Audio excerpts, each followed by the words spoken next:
here shortly before bedtime, doing a recording.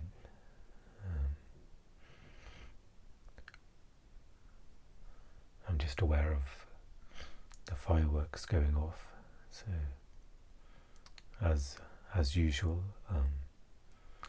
allow that to be. If the sound is coming through, if it's being a disturbance for you, and then just can include that in today's practice.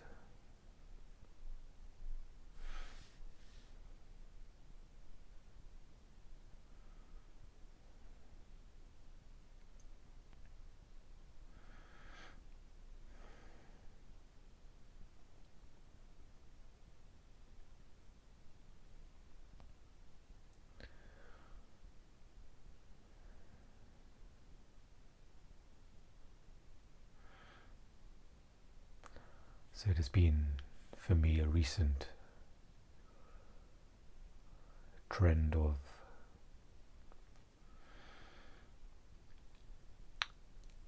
continuous thinking. Of course, not always continuous, there's moments of presence.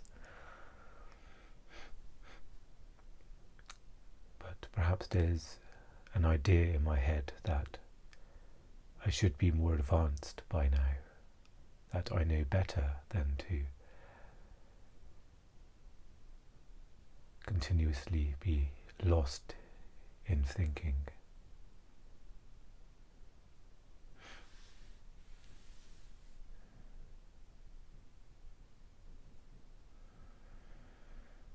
Sometimes there can be the energy of harshness, of I need to do better, but quite often what's more effective is to almost soften in one's effort, and to meet any what we can label as dissatisfaction or disappointment with compassion, with warmth and a softness.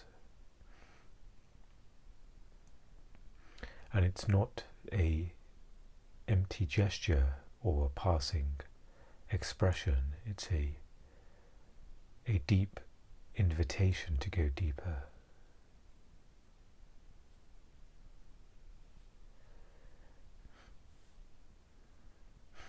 It's a compassionate coming home once again.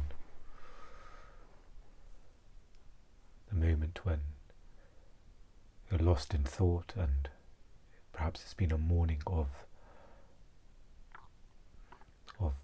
spurts of thinking, and then suddenly you're out of it and you're back, and then you're lost again.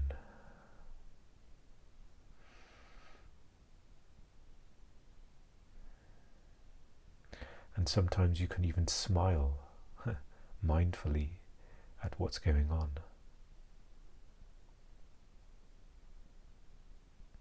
And you can smile in the recognition of who you are. That yes, my awareness is being covered up by thought, or I'm getting lost in thought again. But it's not a failing. It's not, okay, I'm going backwards in my practice.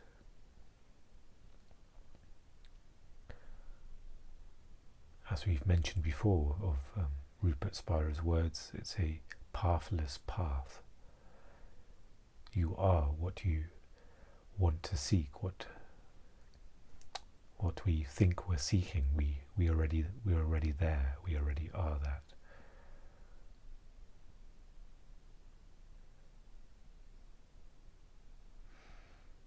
And from that place, from that knowing, one can perhaps smile at the play of the mind, the energies, the karmic mechanisms, the karmic impressions that are playing themselves out. And in that softness is a deep shift that's happening with that, with the allowing, the non-resistance. That things are being cleaned up, things are being cleared up. You are not adding more impressions, more things to be worked out.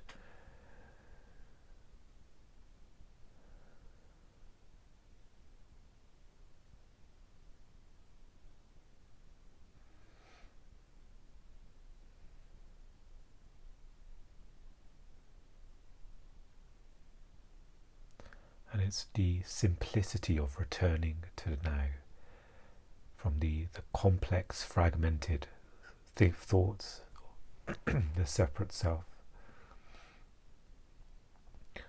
and the allure of trying to think your way out of it by adding more thoughts and more, when of course it's the softening of that, the letting go, where you're not holding on and trying to untangle in a egoic way, in a way where you're identified with those thoughts or beliefs, or those thoughts, those feelings. You're almost just stepping out. It's just very different energy, stepping out into, I guess, the true reality, the now, what's here right now. And then if you wish, you can perhaps bring in the thought within the awareness and see if it's needed. It could very well be that you need to think in that moment that something needs to be resolved, but by losing the anchor, the infinite intelligence of awareness, you're of course limiting the resolution of whatever. There's a problem that needs to be solved or something that needs to be decided, and you're coming from the place of wholeness to inform you of what's needed. And that totality is in itself, it knows everything. So you're coming from that, the wholeness of all of the information, all of the energies and all of the shifts, everything is being considered coming from there, but in a narrow bandwidth of the mind.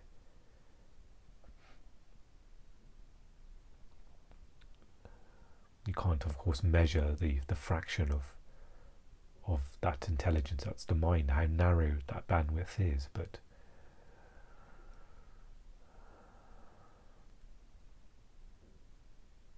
it's very unlikely that there'll be great wisdom in only the fearful self making a decision or trying to resolve something. You may potentially get a short-term win or a short-term yes, this is it, but then something else may come up again. You may find that it's not a true solution.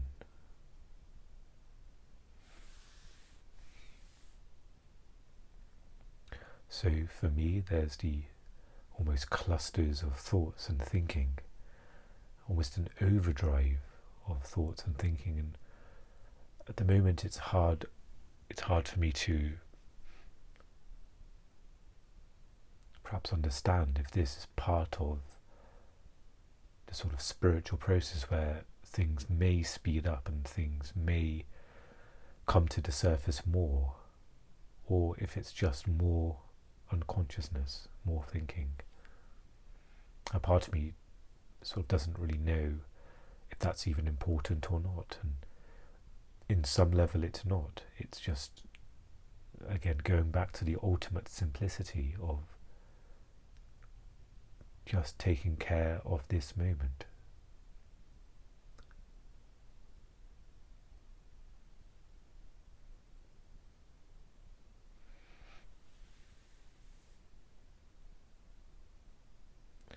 And in this moment, whether it's true or not, that if it's part of the spiritual process or it's not, it in some respects it makes no difference, because in this moment you are just aware in this moment, and if things are coming up, you are, that just appears in the beingness of now.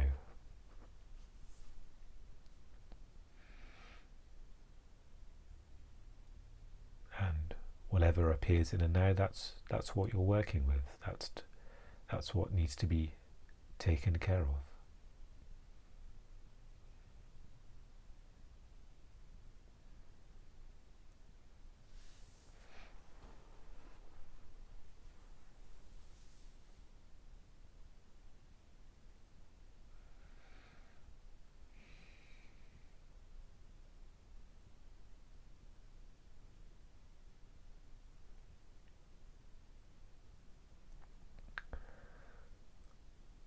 So we talked about in the last session the call to perseverance.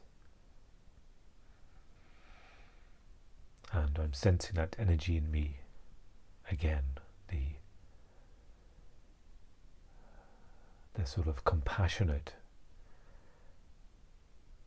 effort, the sort of non-effort effort coming in. And there's almost a sort of gravitational pull to say, okay, now it's time to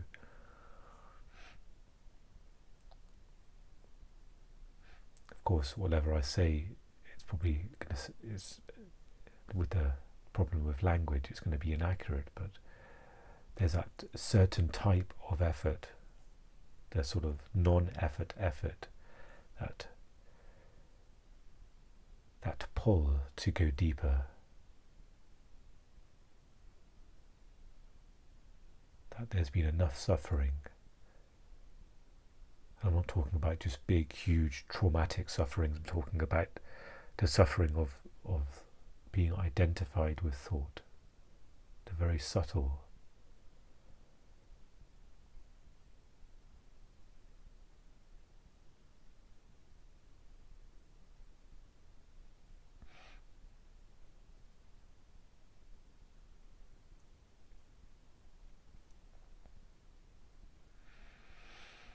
And sometimes that's what we're working with. It's not. Sometimes it can be sort of big, tremendous shifts or big traumas or a big life situation, but quite often it's the subtle, the small. Okay, there's some thoughts coming up in this moment. There's a feeling arising in this moment, and nothing's too small here. Nothing's beyond the importance of managing that.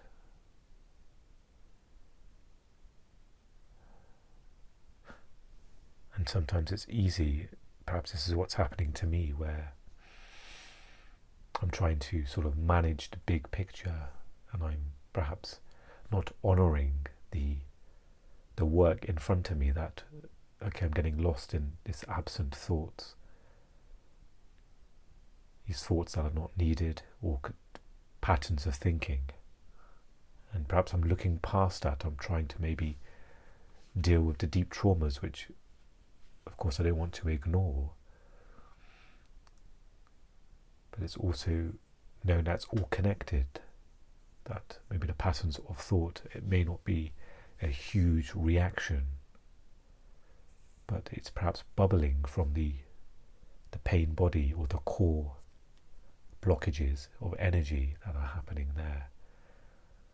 And that's all that needs to be dealt with in this moment.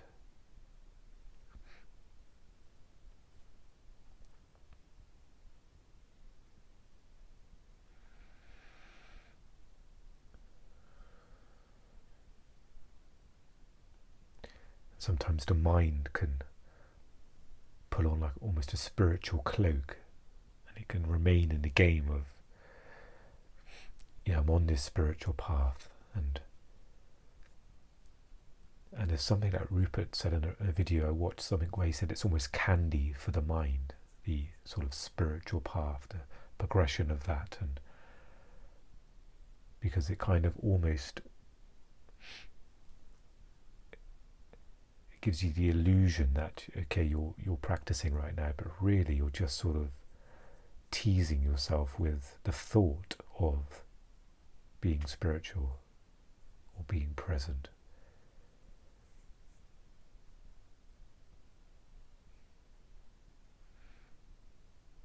Or sometimes I see it as almost a backup, that I can enjoy getting lost in thinking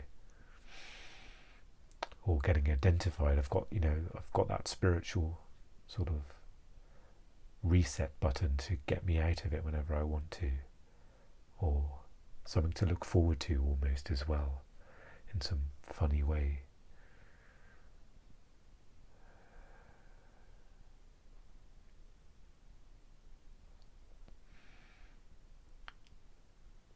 So the question that perhaps I can word now that's coming up from that perseverance is, are you truly ready to surrender?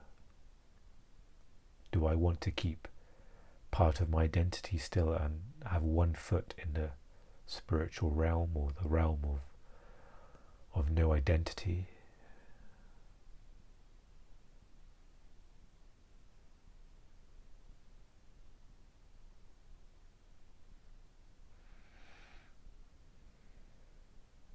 And these questions can be almost sort of silently asked in a very gentle way, and it doesn't need an answer quite often. Not looking for a dialogue here, it's just to point to what's happening and being honest with where you are.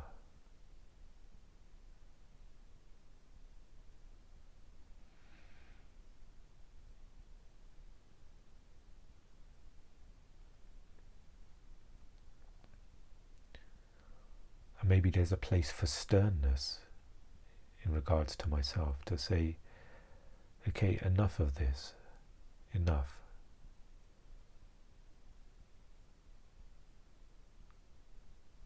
And it's almost like cutting a cord. It's an immediate sort of, okay, let's get back to why we're here. As Ram Dass says, as we're here to resolve our karma. That's one way to put it. And sometimes pulling it in that way can be very useful to, in another sense, it can seem, that you're sort of devoiding yourself, enjoying life or to live life, but it only sounds that way. But from the place of needing a sort of stern, almost a stern word to say, hey, get back to what you're doing, focus on why you're here.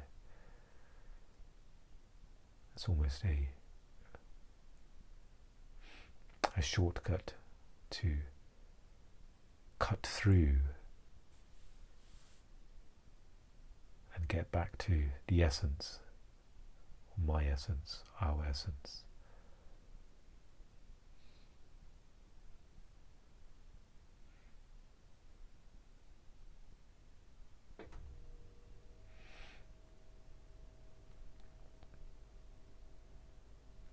So I've got the Karma book here, and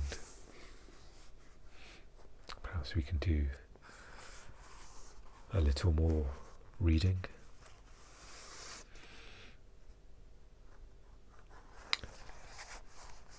And I can't quite remember where we left off, but I don't remember reading this passage here where we were still in volition, the basis of karma, but we're now in the passage titled, Why Do Some People Suffer More Than Others?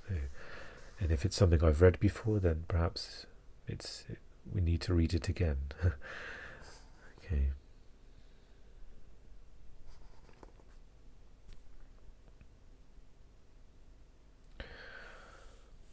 So read the first few paragraphs, and then we can take it from there. Why didn't the universe create everyone equal? Why are some disabled and others able-bodied? Why are some poor and others rich? If there is a God, why didn't he create everyone equal?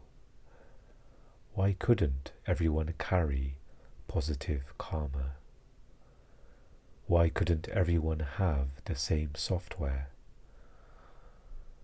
What is the point of all this terrible inequality?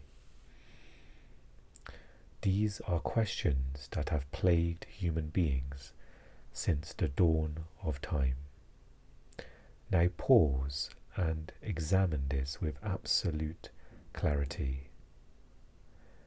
If you do, you will see that the primary cause of human suffering is not physical handicap or poverty. The cause of human suffering is oneself. Let us first make the distinction between pain and suffering. Pain is physical. Pain is produced whenever there is any injury to the body. Pain is the body's way of alerting you that something is wrong, that action must be taken. Pain is useful. It is a valuable wake-up call. Suffering, on the other hand, is psychological. It is produced by you. It is 100% self-manufactured. You don't have a choice about being in pain, but you do have a choice about suffering. You can always choose not to suffer.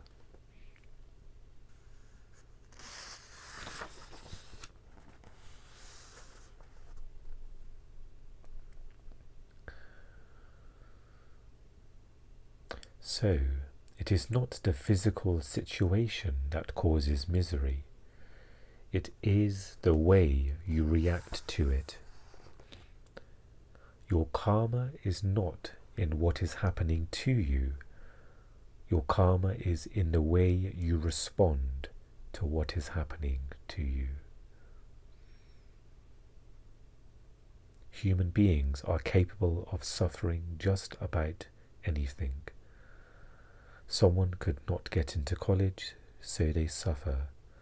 Someone else gets into college and can't get out, so they suffer. Someone cannot get a job, so they suffer. Someone is given a job, and now they suffer even more.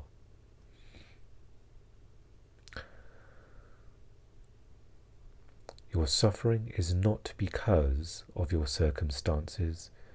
Your suffering is because of the way you have made yourself, and that is what you need to look at.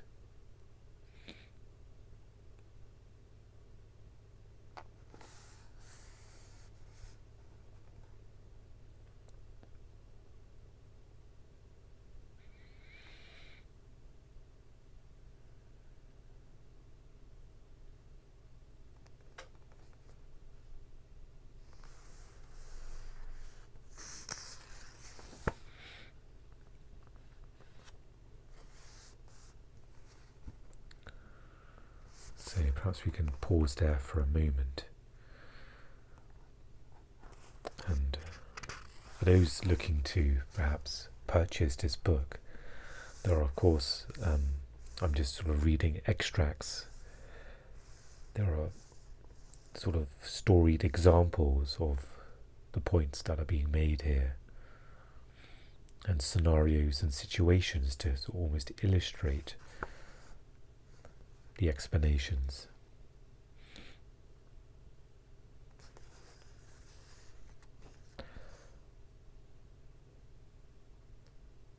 So your suffering is because of the way you have made yourself. What does that mean? So it's our karmic mechanisms. It's the way we have responded prior It is all of the impressions.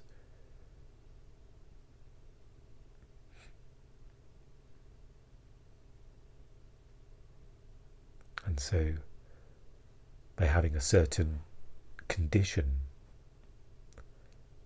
when a situation presents itself, depending on our karmic makeup, it can cause suffering.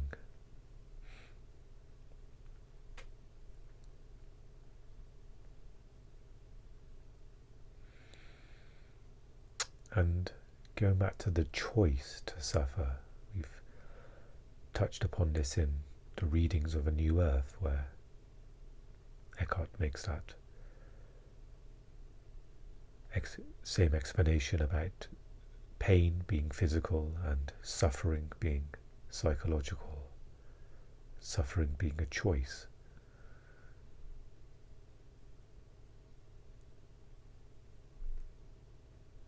And it's the suffering of oneself, the little me, or the egoic mind, that is in resistance to what is happening.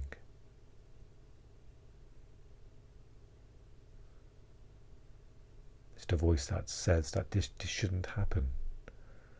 We go back to the example of someone doesn't get the job. The mind's narrative may be, well, that shouldn't have happened. And you can, from the space of presence, it's complete insanity to go against what is. It as Eckhart says, it is. It already is.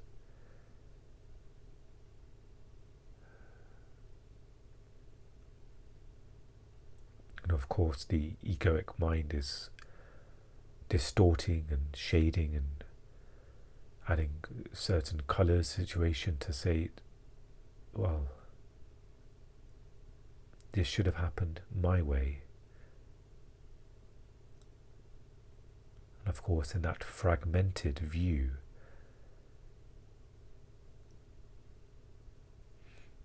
there's no foundation for what should be done or what shouldn't be done.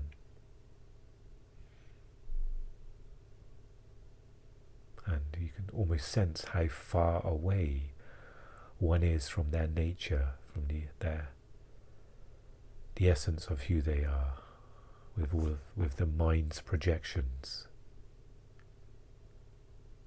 And of course, the further away, or the seemingly so-called further away we are from ourselves, the more suffering there will be.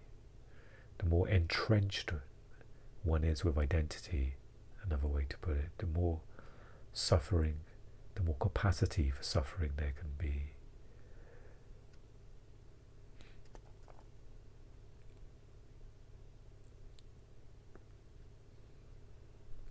So when it says here, and that is what you need to look at, after the sentence, your suffering is because of the way you have made yourself. And that is what you need to look at. So we're looking at our karmic makeup. What are the circumstances we're dealing with? What work is there to be done? As go back to Ram Dass saying, we're here to resolve our karma. Okay, let's look. Okay, what karmic impressions are there? What's our makeup? What's the patterns? What's the habits?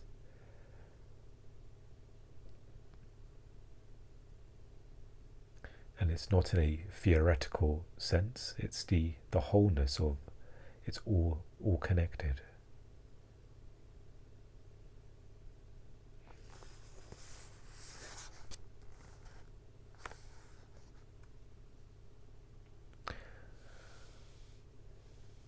Generally, the word karma is used in a rudimentary way to suggest that you did something bad, and so bad things will happen to you. This is a very limited and simplistic way of looking at life. Karma has nothing to do with moralistic categories of good and bad. It is related only to cause and effect. If a man comes to you now and complains that his heart is clogged up, is it because he committed some terrible deeds in his past? No. It is much more likely that he lived irresponsibly, ate and drank improperly, and messed up his system. So this is bad karma in its own way, because he lived without the necessary understanding about how to treat his system. Ignorance is also a karma. As action is karma, inaction is also karma.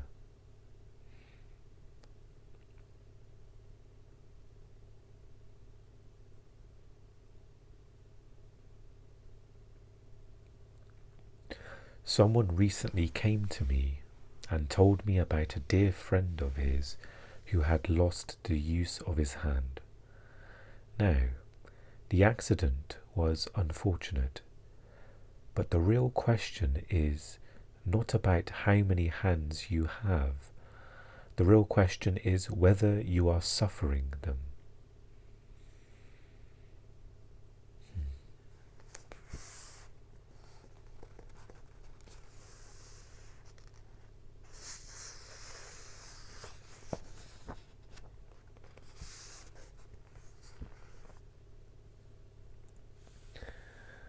Suffering and misery are always by choice. Physical pain has, of course, to be handled in a very particular way, but suffering is only of the mind. If you are suffering mentally, it means that you are the source of your own suffering. You are the manufacturer of your own anguish. The karmic substance within you may happen to contain all the necessary ingredients to create suffering. Perhaps you planted all these ingredients unconsciously in your past. So what can you do about this today? The answer is simple. Don't manufacture suffering for yourself today. Maybe terrible things happened to you yesterday. Maybe you lost everything that is precious to you. But this morning, when you get up, you still have the choice not to manufacture suffering for yourself. Yes, the ingredients of misery are present. They are waiting, perhaps even tempting you. But they cannot become suffering by themselves. Suffering has to be freshly baked every day. In other words, your karma cannot turn into suffering without your cooperation. Once you are aware, that is the end of your suffering. So the source of your misery is not your past actions. The source of your misery is how you're processing the imprint of the past now. You may be carrying around a sack full of stinking garbage. Either you can smear yourself with it and get terribly miserable, or you can make good manure out of it and create a wonderful garden. Karma is the seed. What you are going to make out of this seed is entirely up to you. If I am given a packet of assorted seeds and I throw them all into my garden, perhaps all of them will sprout. Some of the mango seeds would yield very sweet fruit, but there may be bitter seeds too.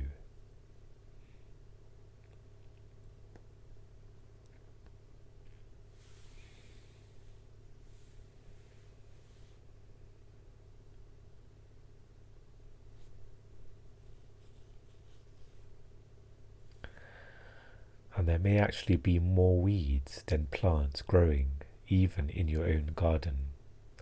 If you keep weeding, you will have a garden. If you sit back defeated, you will have a patch of weeds. Well, of course, some have learned to enjoy the weeds too. The same holds true for your life.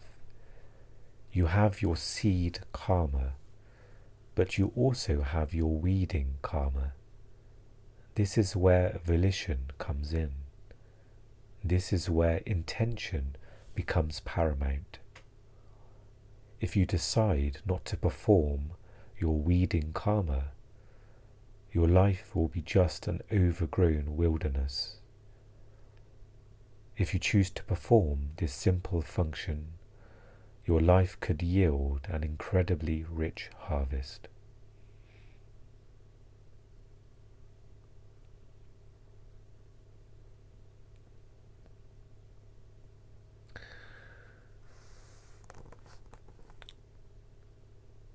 So, when there's mention of weeding, perhaps this is the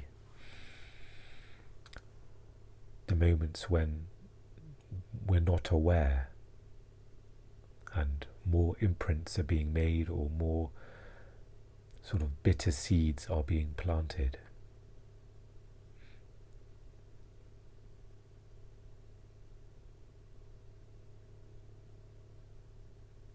And I wonder if this example sort of illustrates that.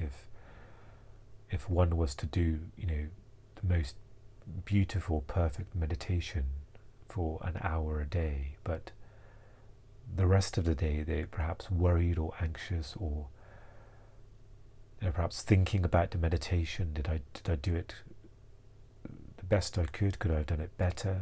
And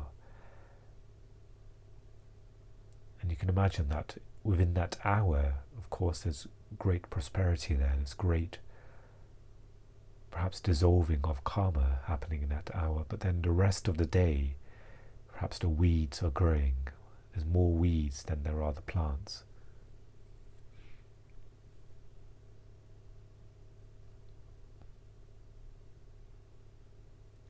And of course,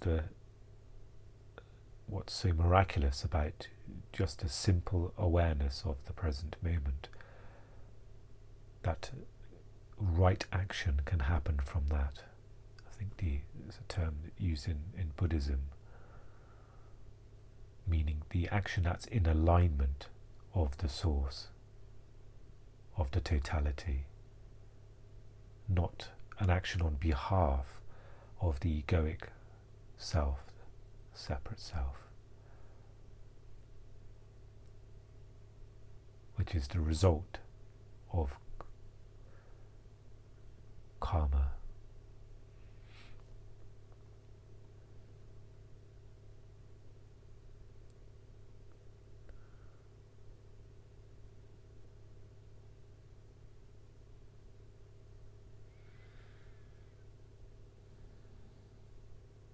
And perhaps we can identify whether it's certain times of day or certain situations when perhaps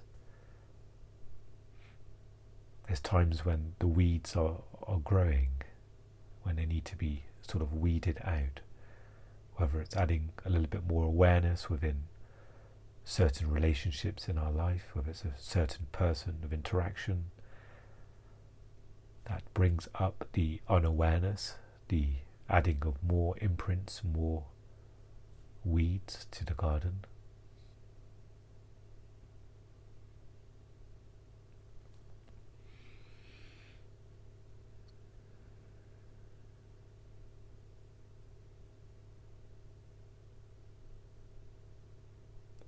And so within this, there's almost an encouraging message here to say, yes, there is the weeding that needs to be done, that the thought will come and overtake you, and there may be a pattern of action that may happen that's unconscious, that brings up more imprints to deal with, but to continue this process.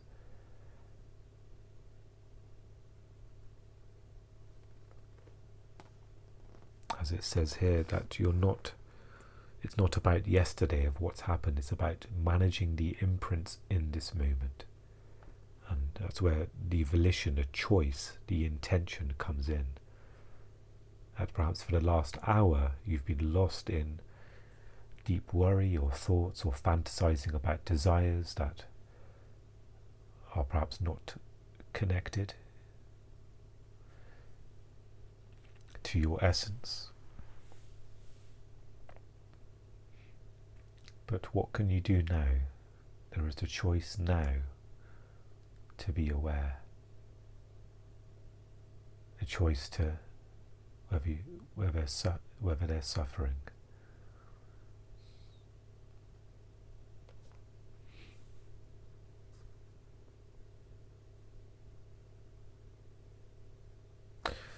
It says that your karma cannot turn into suffering without your cooperation. It needs you to almost identify as the separate self.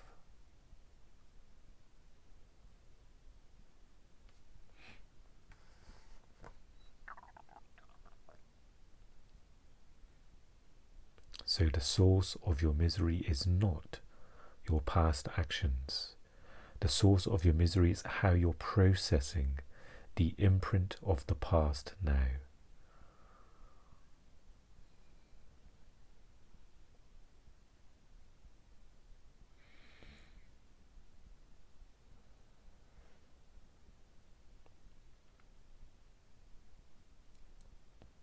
And again, this is going back to the work that Ram Dass has mentioned. We are here to work through our karma, to resolve our karma, to clean up our karma in the simplicity of the taking care of the now.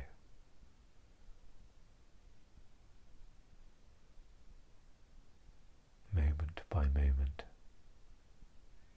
Whatever that moment presents itself to be, that simply is, and that's what you're.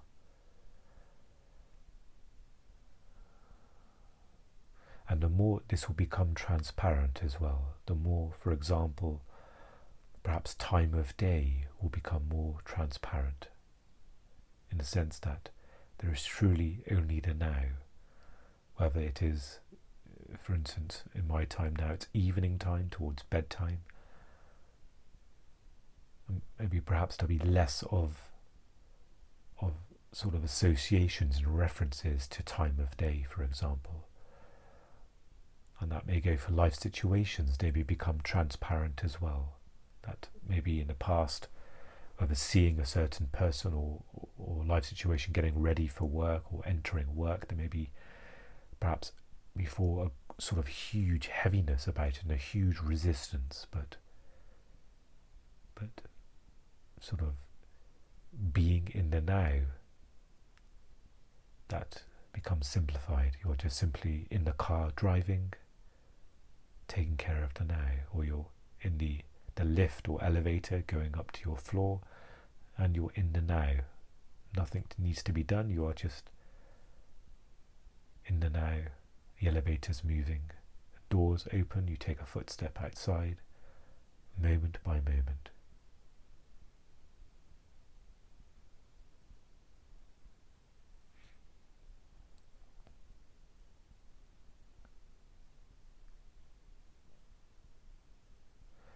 And in that same video, Rupert mentioned something else, that each time we return to our awareness, it almost erodes that sort of imprint of going back to that pattern. There was a certain sort of pattern of thinking, or just going back into identity.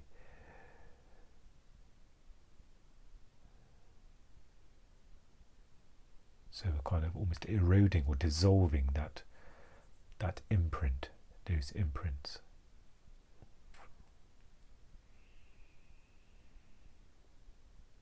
Which is why I called it miraculous, that it almost takes care of itself.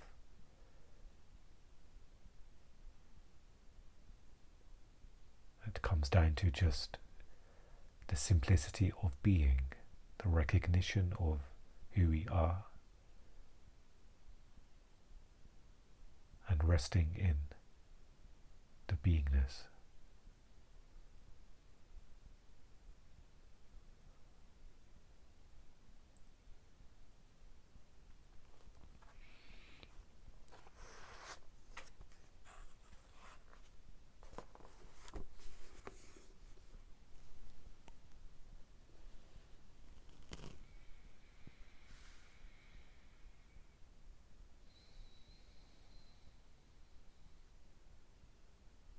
Thank you for joining me for this episode.